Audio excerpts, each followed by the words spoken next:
Hello students, our next topic is how to extract metal which are present on the top of the activity series. Those metal which are present on the top of the series, these are highly reactive metal. ये metal काफ़ी ज़्यादा reactive होते हैं और reactive होने की वजह से इनकी एक्सट्रैक्शन जो है वो ना तो रोस्टिंग मेथड से हो सकती है, ना कैल्सिनेशन मेथड से, ना फिर इन्हें in the presence of carbon इन्हें हीट किया जा सकता है, बिकॉज ये इनकी रिएक्टिविटी जो है वो बहुत ज़्यादा है। इसीलिए ऐसे मेटल जो कि हाईली रिएक्टिव हैं, जो वाटर से रिएक्ट कर जाते हैं, जिन्हें जो वाटर से रिएक्ट करने पे भी एक्सोथर्मिक रिएक्शन देते हैं, उनके लिए हम इलेक्ट्रोलाइसिस मेथड यूज़ करते हैं with the help of electricity. Electrolysis method में क्या होता है, we have two metal plates, one is known as cathode and another is known as anode. एक प्लेट को हम कैथोड का नाम देते हैं और दूसरी प्लेट को हम एनोड का नाम देते हैं। जो प्लेट कैथोड होती है उसे हम negative terminal of the battery से जोड़ते हैं, और जो प्लेट हमारी एनोड होती है we get attach them with the positive terminal of the battery. और इन दोनों प्लेट्स को डिप किया जाता है in the metal salt solution. इन्हें मेटल के सोल्यूशन में डिप किया जाता है जिसकी हमने एक्सट्रैक्शन करनी है। एंड फर्स्ट ऑफ ऑल कि सपोज मैंने सोडियम की जो है वो एक्सट्रैक्शन करनी है, तो सोडियम जो है मुझे वो किस फॉर्म में मिलता है, मुझे इन द फॉर्म ऑफ मिनरल मिलता है। As you know, our ocean seas are full on with the salts and we can extract sodium from these salts. ये जो salts हैं इनमें हमारे पास रहता है NaCl नमक, या फिर वो इन द फॉर्म ऑफ KCl, ऐसे नमक के फॉर्म में हमें ये मिलते हैं। अब सपोज करो हमें मिल रहा है NaCl, तो हमने क्या करना है, पहले इसका सोल्यूशन ले लेना है। हम इसे जो मोल्टन स्टेट है उसमें नहीं ले सकते, we can use it in the form of solution. तो पानी में डिज़ोल्व कर लेना, इसका सोल्यूशन बना दिया। अब NaCl क्या है, ये आयनिक कंपाउंड है, इसके ऊपर दो चार्ज एग्जिस्ट करते हैं, one is positive charge and another one is negative charge. अब होता क्या है कि जो हमारे पास पॉजिटिव चार्ज वाला आयन होता है वो मूव करता है टुवर्ड कैथोड, और जो हमारे पास नेगेटिव चार्ज वाला आयन होता है वो मूव करता है टुवर्ड एनोड। तो अब होगा क्या, जो Na पॉजिटिव है ये किसकी तरफ मूव करेगा, Na पॉजिटिव जो है ये मूव करेगा टुवर्ड कैथोड। तो Na पॉजिटिव जब कैथोड पे जाएगा तो ये एक इलेक्ट्रॉन गेन करके Na में कन्वर्ट हो जाएगा।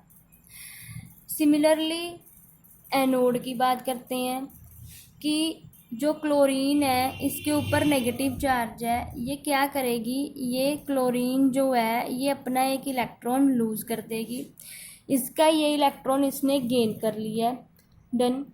अब क्या होगा, क्लोरीन कभी भी जो है वो सिंगल फॉर्म में एग्जिस्ट नहीं करती, क्लोरीन जो है वो डाइएटॉमिक फॉर्म में एग्जिस्ट करती है। तो क्या होगा, क्लोरीन जो है वो, इसे हम लेंगे 2 मॉलिक्यूल ऑफ क्लोरीन, तो 2 इलेक्ट्रॉन बाहर, Cl2 गैस इवॉल्व। तो जब कभी भी हम NaCl की इलेक्ट्रोलाइसिस करवाने लगेंगे तो जो हमारे पास एनोड है इस प्लेट के ऊपर बबल आउट होंगे, गैस बबल्स निकलेंगे, उन्हें हम बोलेंगे क्लोरीन गैस इवॉल्व हो रही है। और जो कैथोड है इसके ऊपर मेटल डिपॉजिट होगा जिसे हम सोडियम बोलेंगे, डन। तो इस प्रोसेस को हम बोलते हैं electrolysis. We can use it for any metal which are highly reactive, जो कि हाईली रिएक्टिव होता है, means for potassium, for calcium, for magnesium, for aluminium, किसी के लिए भी आप यूज़ कर सकते हो ये। अब नेक्स्ट आता है कि कई बार क्या होता है कि चाहे वो either the metal is present on the top of the series और on the bottom of the series, after using these steps some impurities are present in that metal, कि जब हम एक्सट्रैक्शन करने जाते हैं तो अब कई बार कुछ इम्प्योरिटीज़ फिर भी रह जाती हैं, उन्हें भी वॉश आउट करना ज़रूरी है। तो कुछ मेटल जैसे कि फॉर एग्ज़ाम्पल, अब नेक्स्ट आ रहा है इलेक्ट्रो रिफाइनिंग। तो अब इलेक्ट्रो रिफाइनिंग कैसे होती है, इलेक्ट्रो रिफाइनिंग और इलेक्ट्रोलाइसिस जो है वो दोनों सिमिलर हैं। इनमें क्या होता है कि एक कैथोड लेते हैं और एक एनोड लेते हैं। जो हमारे पास कैथोड है वो negative terminal of the battery attach होती है, और जो एनोड है वो positive terminal of the battery attach होती है, और इन प्लेट्स को डिप किया जाता है मेटल सॉल्ट सोल्यूशन में। अब करते क्या है कि अगर मान लो सपोज़ मैंने कॉपर की मैंने प्योरीफिकेशन करनी है, तो जो तो होगा प्योर कॉपर, वो प्योर शुद्ध कॉपर होगा, उसकी रॉड को तो मैं अटैच कर दूंगी negative terminal of the battery से। जो होगा मेरे पास इम्प्योर कॉपर, उसे मैं अटैच कर दूंगी with the positive terminal of the battery से। और मैंने ये जो सॉल्ट सोल्यूशन ली है, अगर कॉपर लोगे तो कॉपर का ही सॉल्ट होना चाहिए, अगर तुम जिंक लोगे तो जिंक का ही होना चाहिए, अगर निकल लोगे तो निकल का ही चाहिए। तो अगर तुमने कॉपर लिया है तो you can use copper sulphate, copper का कुछ भी और आपके पास सॉल्ट है वो ले लो। अब होगा क्या कि जो प्योर कॉपर है,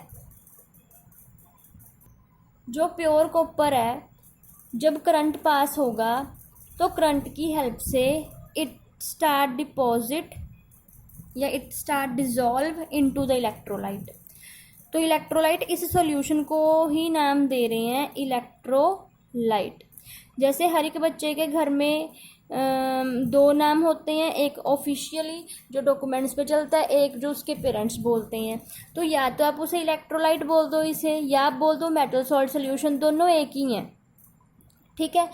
तो अब क्या होगा कि हमारे पास कैथोड की प्लेट है और ये प्योर कॉपर की जो प्लेट ली हुई है, तो जब करंट पास होगा तो प्योर कॉपर जो है वो इसमें डिजोल्व होना स्टार्ट हो जाएगा, और जो इम्प्योर कॉपर है वो क्या होगा, वो भी स्टार्ट होगा बाहर निकलना। तो दोनों साइड से कॉपर बाहर आएगा। ये जो अशुद्ध कॉपर होगा, जो इम्प्योरिटीज़ उसके ऊपर चढ़ी हुई हैं, वो नीचे गिरनी स्टार्ट हो जाएंगी ऐसे, और हम उसे क्या बोल देंगे, उसे हम बोलेंगे एनोड मड। मड होता है चिकड़, कीचड़। तो वो जो कीचड़ है, वो जो गंदगी है वो बाहर निकलनी स्टार्ट हो जाएगी, और जो प्योरिटी जो होगी कॉपर की वो हमारे पास आ जाएगी। तो ये है इलेक्ट्रो रिफाइनिंग। इलेक्ट्रोलाइसिस में क्या होता है हमारे पास कि मेटल जो है वो डिपॉजिट होता है, वो प्लेट के ऊपर डिपॉजिट होना स्टार्ट हो जाता है। It get start dissolve on the plate. तो जो होती है इलेक्ट्रो रिफाइनिंग, उसमें क्या होता है कि metal from metal plate get start dissolving into the electrolyte, वो उल्टा उसके ऊपर से बाहर निकलता है, और जो प्योर फॉर्म में है वो हमारे पास आ जाता है। I hope these process are understandable for you, or if you have any query then you can ask me, and for more videos please like and subscribe my channel. Thank you.